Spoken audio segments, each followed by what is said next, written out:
এজন্য আমি সবসময় দুটো তিনটে প্রসেস দেখিয়ে দিই যে কোনো ম্যাথসে, ঠিক আছে? মাল্টিপল প্রসেস দেখালে কি হবে, স্টুডেন্ট এই ম্যাথসের যে ডাইমেনশনটা বুঝতে পারবে, যে এটা ম্যাথসটা কি করে হচ্ছে। শোনো, এটা ম্যাথস করতে গেলে না সাইকোলজিক্যাল ফ্যাক্টরটা বুঝতে হবে, ম্যাথসের সাইকোলজি বুঝতে হবে, আর তার সঙ্গে তুমি কি টেকনিক ইউজ করবে, পাইরোটেকনিক। পাইরোটেকনিকে ছোট ছোট ফর্মুলা থাকবে, ঠিক আছে? পাইরোটেকনিক বলে মানে আনইউজুয়াল টেকনিক। এই ফর্মুলাটা আনইউজুয়াল না, ফর্মুলাটা তো ফর্মুলা অবশ্যই, কোনো আনইউজুয়ালের ব্যাপার নেই। এই ফর্মুলাটা মনে হয় ক্লাস 7 এ নেই, নেই বলতে এটা এরকম বানানো যায় ফর্মুলা, ঠিক আছে? এটা 7 এ নেই। এই ফর্মুলাটা আমি দেখালাম তোমাকে, এই ফর্মুলাটা দিয়ে তুমি অঙ্কটা করতে পারবে। আচ্ছা, এবার হচ্ছে দুটো বর্গের সমষ্টি রূপে প্রকাশ করি, তাই তো? তাই আছে তো? এই দেখো 14 এ কি আছে, দুটো বর্গের সমষ্টি রূপে, মানে এই দেখো 2 * a² + b² এরকম আছে তো? আচ্ছা, এটাকে কিভাবে লেখা যাবে জানো? একবারে লিখে দিতে হবে, ঠিক আছে? a + b তার whole square plus a - b তার হোল স্কয়ার, এই যেটাই ফর্মুলা, ঠিক আছে? লেখা যাবে ফর্মুলাটা, এটা সূত্র দিয়েছে, দেখিয়ে দিচ্ছি কিরকম করে হবে। এদিকে দেখো, a + b তার whole square plus a - b তার হোল স্কয়ার কি হয় দেখো, a square plus 2ab plus b square plus a square minus 2ab plus b square, তাই তো? প্লাস 2ab মাইনাস 2ab কেটে গেল, তাই তো? হ্যাঁ, তাই তো? a স্কয়ার কটা আছে? ব্যাস 2a স্কয়ার, b স্কয়ার কটা আছে? দুটো আসছে, দুটো কমন যদি নিয়ে নিই, ওপরের জিনিসটা চলে এলো, 2 * a² + b²। তার মানে এটাকে ফর্মুলা দিয়ে এইভাবে লেখা যায়, তাই তো?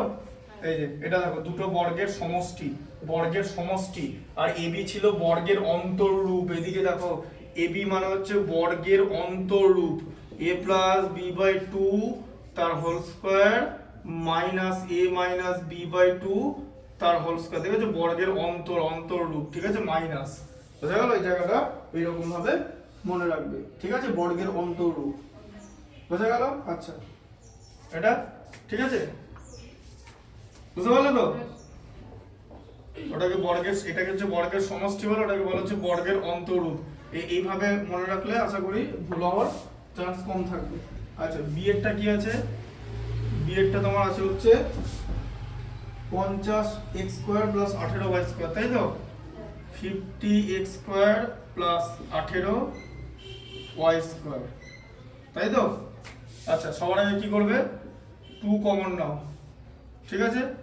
কমন নিলে কি হবে, 25x² + 9y², তাই তো?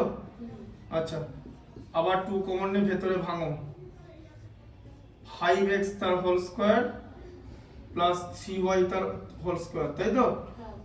তাহলে 2 এই a স্কয়ার b স্কয়ার পেয়েছো তো, এই জিনিসটা পেয়েছো তো? 2 * a² + b² পেলে তো, এই ফর্মটা পেয়েছো তো? মানে কি, a + b মানে 5x + 3y তার whole square plus 5x - 3y তার হোল স্কয়ার, এই যে বর্গের সমষ্টি হলো। এই যে করতে পারলাম তো? এই ফর্মে আনতে হবে, এই যে এখানে যাই থাকবে ভেঙে এই ফর্মে আনতে হবে। এইটা থেকে তুমি এটা বানাতে পারবে, ডাইরেক্টলি নিয়ে আসতে পারবে না, আগে এই ফর্মে নিয়ে আসতে হবে। 2 কমন নিয়ে দেখলাম যে দুটোই পূর্ণবর্গ, এটা তো একটাও পূর্ণবর্গ ছিল না, তাই 2 কমন নিলাম। তাহলে 25x² কে 5x তার হোল স্কয়ার করলাম, এটাকে 3y তার হোল স্কয়ার করলাম, তাহলে a + b মানে a² + b² পেয়ে গেলাম তো। 2 বাইরে 2 আছে, তাহলে কি হবে, a + b তার whole square plus a - b তার হোল স্কয়ার, ঠিক আছে? বোঝা গেল? a + b তার whole square plus a - b তার হোল স্কয়ার, একদম সূত্র ধরে জিনিসটা বুঝতে হবে, ঠিক আছে?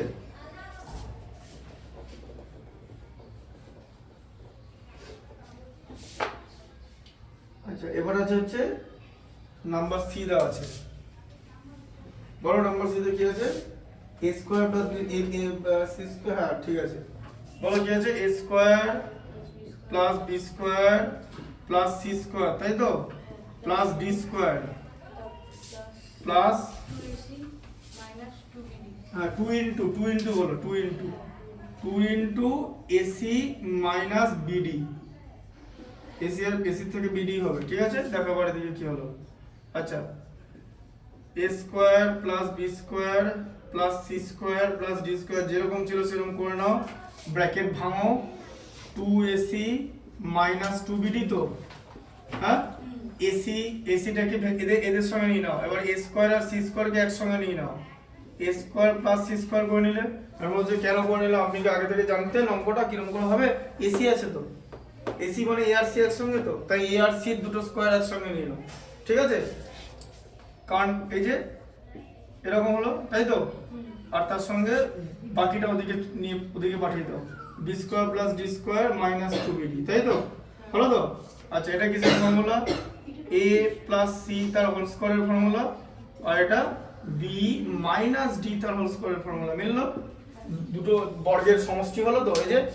এই যে a square plus b square মিললো তো, হ্যাঁ বোঝা গেল। a প্লাস সি তার হোল স্কোয়ার, এটা বি মাইনাস ডি তার হোল স্কোয়ার, ঠিক আছে।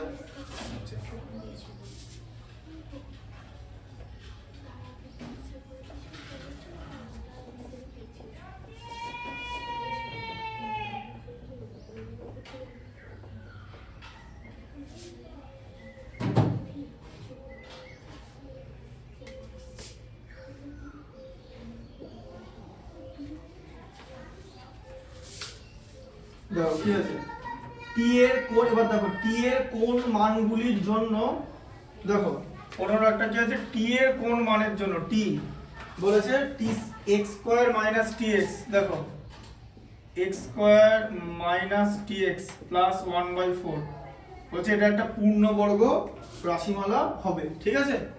আচ্ছা, এবার দেখো কি হবে, এখানে করলে কি হবে, x তার হোল স্কয়ার, এটা 1/2 তার হোল স্কয়ার তো, তাহলে এখানে কি হবে, মাইনাস আছে, ঠিক আছে, 2 ইন্টু, ঠিক আছে, হোল স্কয়ার বলেছে। আচ্ছা, এটাকে যদি আমি এরকম করি যে 2 ইন্টু এক্স ইন্টু 1/2 আছে, এরকম হয় তো। তাহলে এই টার্মটা আমি কি করছি, বাইরে থেকে নিয়ে এসেছি তো, তাই তো। এরকম যদি হয়, হলো তো। তার মানে দাঁড়াও, এদিকে দেখো পরে, যে এই টার্মটা বাইরে থেকে নিয়ে এসেছি তো, আর এখানে তাহলে tx ছিল তো, এরকম হলো তো, tx টা মাইনাস ছিল তো, এরকম একটা জিনিস বাইরে থেকে নিয়ে এসেছি তো। আচ্ছা, সেম জিনিস মাইনাসে নিয়ে যাও, 2 into x into 1/2, value same হলো। তুমি এই জিনিসটা বাইরে থেকে নিয়ে এসেছিল তো, মাইনাস করে পাঠিয়ে দিলাম, এটা ছিল তো, আর এটাও ছিল। আচ্ছা, এই দুটো করলে কি হবে, x প্লাস 1/2 তার হোল স্কয়ার হচ্ছে, দেখো না বলুন তো, তাই তো। আচ্ছা, এখানে কি হচ্ছে, মাইনাস tx, এখানে কত হচ্ছে, মাইনাস x, তাই তো, বোঝা গেল।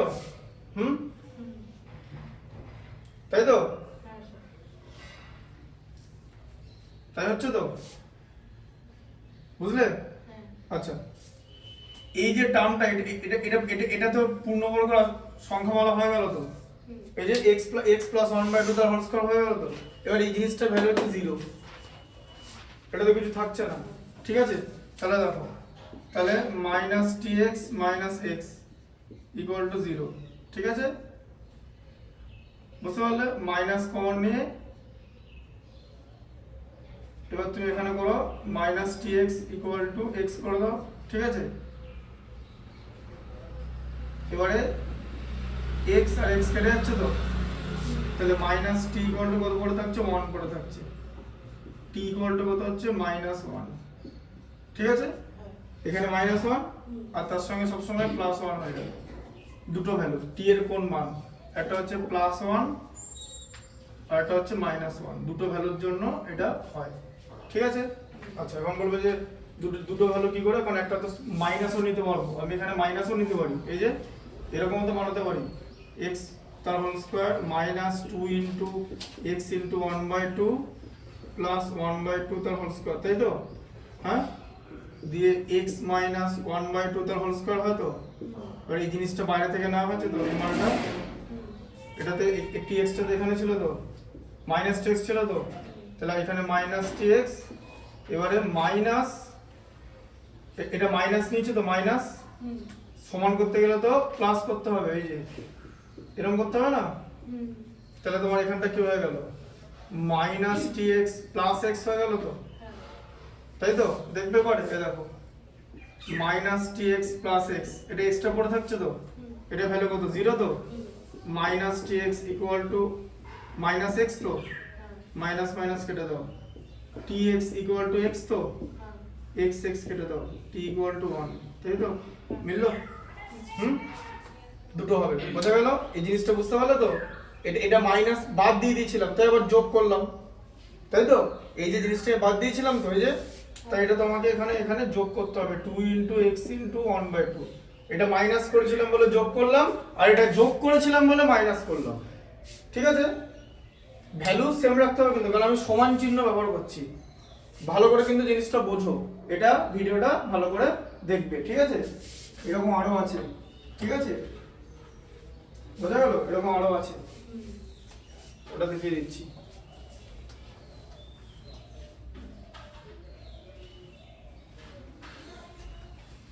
বুঝতে পেরেছো জিনিসটা?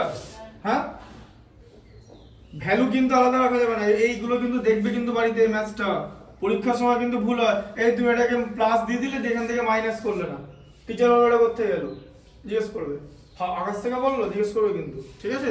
এটা উল্কা না, যে আকাশ থেকে পড়ছে, উল্কাও আকাশ মাটিতে পড়ে না, তার আগে উবে যায়, তাই তুমি একটা আস্ত জিনিস এনে বসিয়ে রেখে দিচ্ছ, হ্যাঁ, না তোমরা কি বলতো, তোমরা তো স্টুডেন্ট, অঙ্ক করার সময় পাবো না যে কি আছে বসিয়ে দিয়েছি, এমন তো হয় না, তাই না? বুঝতে ব্যাপারটা?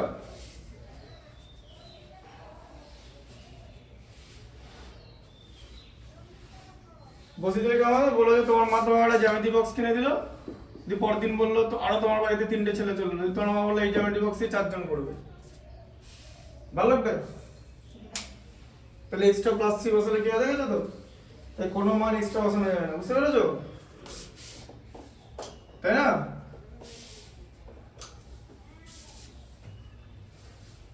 আচ্ছা এবার দেখো, এটা 14 ছিল তাই তো,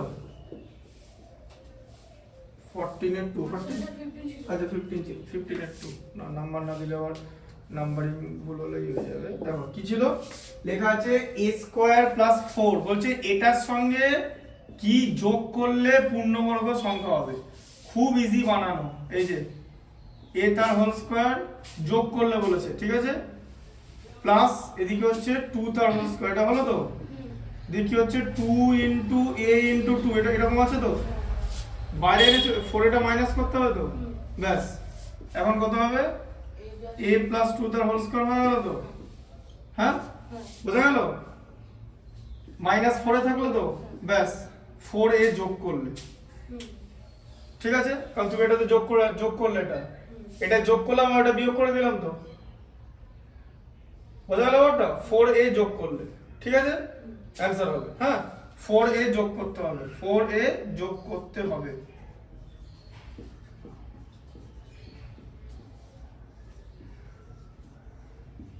কারণ 4 এ যোগ করলে মানে মাইনাস করে দিলাম, না তো ভ্যালু তো এক থাকবে না, না তাই না?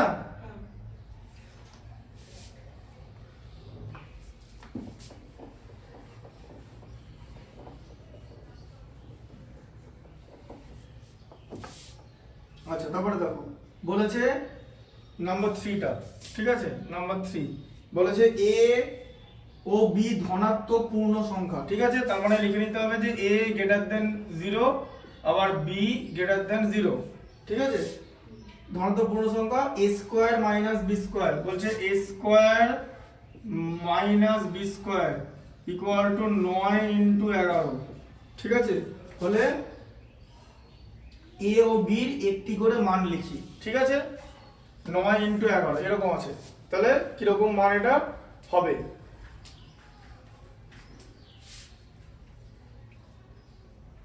বলো কিরকম হবে,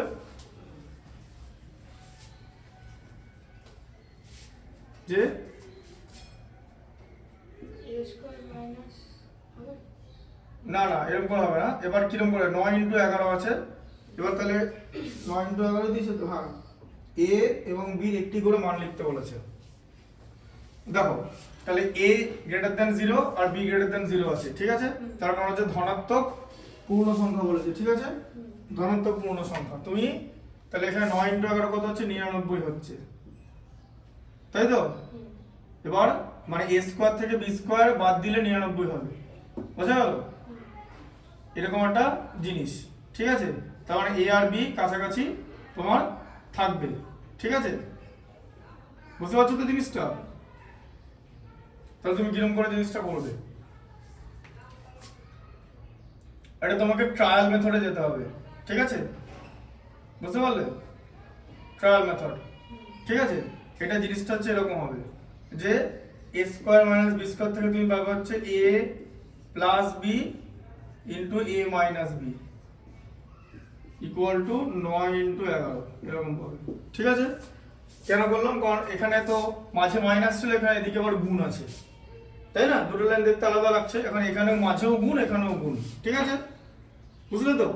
এবার a প্লাস b এর ভ্যালু বড় তো, এটাকে 11 করে নাও, আর a মাইনাস b এর ভ্যালু আছে তো, ঠিক আছে, এটাকে 9 করে নাও, তাই তো, করা যায় তো, কারণ a প্লাস b বড় তো a মাইনাস b থেকে, এটা তো ঠিক, কারণ a আর b দুজনেই তো শূন্যর থেকে বেশি, তাহলে a প্লাস b তো a মাইনাস b থেকে বড় হবে। 9 আর 11 এর মধ্যে কে বড়, 9 বড়, এই 11 বড়, তাহলে 11 নিতে হবে, হতেই পারে, ঠিকঠাক অঙ্কটা করলেই হলো। এই দেখে দাও, কেটে দিলে 2a ইকুয়াল টু 20, তাই তো, যোগ করে a ইকুয়াল টু 10 হয়ে গেল, তাহলে b ইকুয়াল টু কত হবে, 11 মাইনাস 10 মানে 1 হলো, মিলিয়ে দেবো, এ দেখো 100 মাইনাস 1, তাই তো, এ দেখো 10 এর স্কয়ার, তাই তো, মাইনাস 1 এর স্কয়ার কত হচ্ছে 100 মাইনাস 1 মানে হচ্ছে 99, সেটাকে ওরা লিখেছে 9 আর 11 দিয়ে, ঠিক আছে। এই যে ঢুকলো মাথা, কেমন করে হলো, কোন ফর্মুলা এবং ফর্মুলেশনটা বুঝতে পারলে। আচ্ছা, এবার লেখা আছে শূন্য ছাড়া x ও y এর যে কোনো ধনাত্মক মানের জন্য x square plus y square মান সর্বদাই শূন্য ছাড়া, ধনাত্মক মানে ধনাত্মক মান শূন্য ছাড়া, ধনাত্মক মানে যত মান তো ধনাত্মক হবেই, ঠিক আছে। এবার x আর y দেখো ভালো করে ওটা পড়ো, কি আছে 15 এর কতটা, 15 এর 5এরটা, তাই তো, ও 15 4টা আবার বাকি আছে না, দাঁড়াও 1 মিনিট, 4টা করে দিই। 15 4টা কি আছে বলো, লেখা আছে x square x plus y তার whole square, x plus y তার হোল স্কয়ার, তারপরে কি আছে মাইনাস x মাইনাস এর হোল স্কয়ার 4xy, এই যে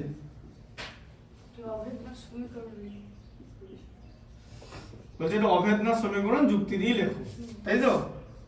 দেখো এটাকে ভাঙো, তাহলে এদিকে কি হবে, x square plus 2xy plus y square, তাই তো, মাইনাস দিয়ে ব্র্যাকেটে লেখো x square minus 2xy plus y square, তাই তো, ইকুয়াল টু 4xy যেরকম ডান দিকে ছিল, তাই তো। এবার তাহলে কি থাকলো, x স্কয়ার প্লাস 2xy, এটা করতে গেলে বুঝতে পারছো, ফর্মুলা বসালাম, ব্র্যাকেট সরাবো, minus x square plus 2xy, minus into মাইনাসে প্লাস হলো মাইনাস y স্কয়ার, ঠিক আছে, ইকুয়াল টু 4xy। এবার ঠিক আছে, এদিকে দেখো এটা আর এটা যোগ হয়ে যাচ্ছে 4xy, তাই তো, আর x স্কয়ার কেটে গেল, y স্কয়ার কেটে গেল, 4xy ইকুয়াল টু 4xy, সব কেটে, তাহলে দুদিক সমান হয়ে যাচ্ছে, এরকম যদি হয় এটাকে অভেদ বলে, অভেদ ইংলিশে বলা হচ্ছে আইডেন্টিটি, দুদিক সমান, আইডেন্টিটি মানে যেটা সূত্র, সমীকরণ না, ঠিক আছে, হ্যাঁ, এটা অভেদ সমীকরণ নয়, ঠিক আছে, এটাকে আইডেন্টিটি বলে। যেমন আইডেন্টিটি, যেমন a প্লাস b তার whole square equal to a square plus 2ab plus b square, এটাকে একটা অভেদ বলে, কারণ ডান দিক আর বাঁ দিক সমান, ঠিক আছে, ডান দিক বাঁ দিক সমান হলে সেই জিনিসটাকে বলা হয় অভেদ বা আইডেন্টিটি, ঠিক আছে, বোঝা গেল, সমীকরণ। আচ্ছা, পরেরটা বড়, 5এরটা বড়, 15/5, 15/5 কি আছে, লেখা আছে শূন্য ছাড়া x এবং y এর যে কোনো ধনাত্মক মানের জন্য, তাই তো? ধনাত্মক বা ঋণাত্মক মানের জন্য। আচ্ছা দেখো প্রথমে x greater than 0 y greater than 0 নিয়ে নাও, ঠিক আছে? হ্যাঁ, তোমার বলেছে x স্কয়ার প্লাস y স্কয়ারের মান বার করতে বলেছে। আচ্ছা x এর মান তুমি 3 নিয়ে নাও, তাই তো? y এর মান তুমি 2 নিয়ে নাও, নিতেই পারো। তাহলে 9 প্লাস 4 এ 13 হলো সবসময় ধনাত্মক, তাই তো? হ্যাঁ, শূন্য থেকে বড় তো, হলো তো? আচ্ছা এবার ঋণাত্মক মান নিতে বলেছে। আচ্ছা এবার ঋণাত্মক মান নিয়ে নাও, x not less than 0 y less than 0 নিয়ে নিলাম, ঠিক আছে? x এর এবার আবার x square plus y square লিখলাম, তাই তো? x এর মানে -3 নিলাম, -3 আর y এর মান -0, দুটোই ছোট মান নিলাম শূন্য থেকে, তাই তো? -3 তো শূন্য থেকে ছোট, এটা 9 আর 4 এ 13ই হবে, তাই তো?